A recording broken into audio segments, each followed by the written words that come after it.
This will be a day long remembered. Now I am the master.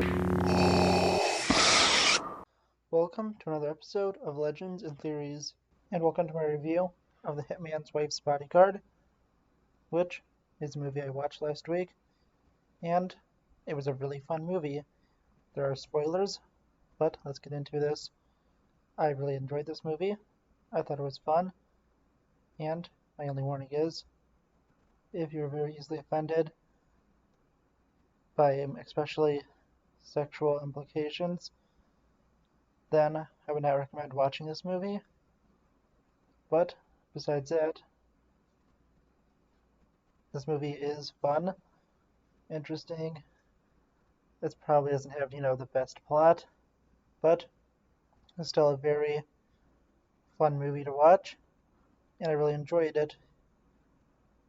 So far, this movie was, it's probably the funniest movie I watched all year, and some of the many things about it is having Samuel Jackson and Ryan Reynolds, two probably the funniest actors that I've seen, and with them included, we also have Morgan Freeman.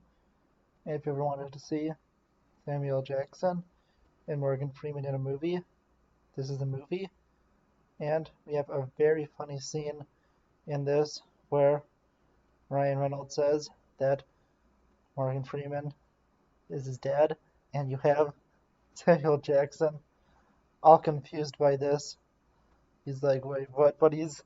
And then we have Ryan Reynolds replying to saying all these other things he is, instead of, well, the obvious is, if you both know who Morgan Freeman is and Ryan Reynolds. But don't worry, I'll keep that as a little bit of a surprise, since, they never directly say it, so. But if you want to, it's pretty obvious. And while watching this, I just really had so much fun. The plot is probably pretty weak when you start thinking of it, but that's not what you watch this for. You watch this for the fun, and just to have a good, I think, like 2 hours, and that's what I had. I did not laugh so hard in such a long time. I think the last time I laughed this hard is when I saw Impractical Jokers, the movie, last year. And yeah, I don't have that many movies I watch make me laugh that hard, although I am mainly a fan of far more action films and not just straight up comedies.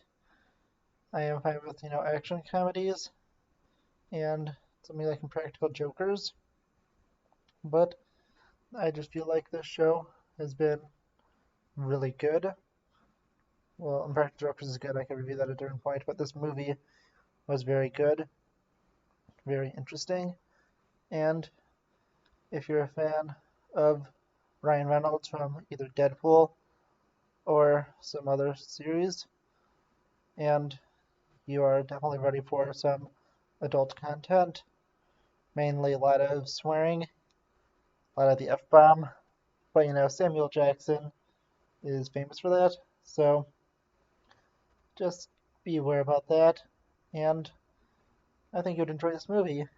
This movie is very good, very fun, interesting, and unique. It is definitely not a movie that you should probably take young kids to, and if you do, you probably should be knowing what you get into, which is a movie that has pretty good violence amount, but just a lot of swearing. And I say a lot, I mean, honestly, I feel like every other line Samuel Jackson gives is some kind of F-bomb. But, it's Samuel Jackson, so that's fine. The plot of the movie, like I said, maybe if you start thinking of it, doesn't make a lot of sense.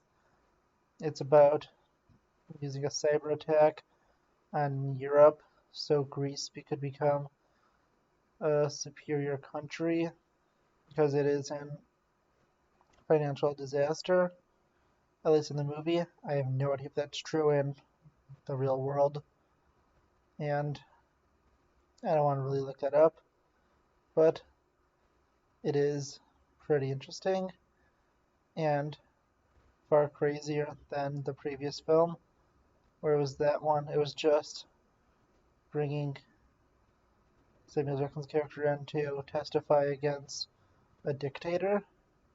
But really, with all this, I just had a very fun time watching this movie. I think that you would too. It's a good, fun movie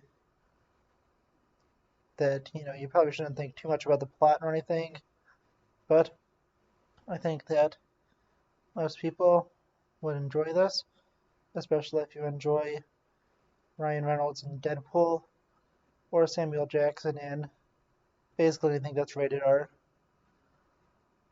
If you're looking from the MCU, yeah, it's good, but this is Samuel L. Jackson uncensored. So, really, that's what I think of this movie. I think you should definitely go check it out.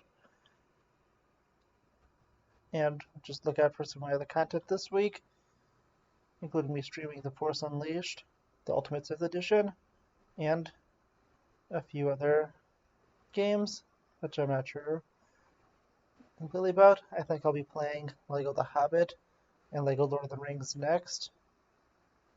And then I'm also going to be, whenever I get a chance on the PS4, to play Marvel's Avengers, continue with that. And that's really what I think I have to say for this week. Next week I'll be reviewing Arkham Origins Blackgate, which I just finished for the first time, and then all the other DLC to the games, including all the story packs for Arkham Knight and Cold Heart from Origins, and Harley Quinn's Revenge from Arkham City. And that's really it, I think. I know I have some LEGO review scheduled for next week. I can't think of what it is off the top of my head. It might be the busts of Boba Fett and Darth Vader. I think I'm getting towards the end of what I filmed for that content, but I can't remember exactly. And I'll be updating you in next week's set of videos. I'm probably going to have some fun thing for 4th of July also. I might have some cool Captain America scenes edited together over the Star Spangled Man with a plan from the first Captain America movie, First Avenger. But I don't know. I'll figure that out when I get there. I'll also be reviewing Knights of the Old Republic 2 next week. And really, I'll just see you all in the next episode of Legends and Theories. Thank you for watching this episode of Legends and Theories. Please like the video, leave some comments, subscribe to the channel, and share it with your friends. And may the Force be with you.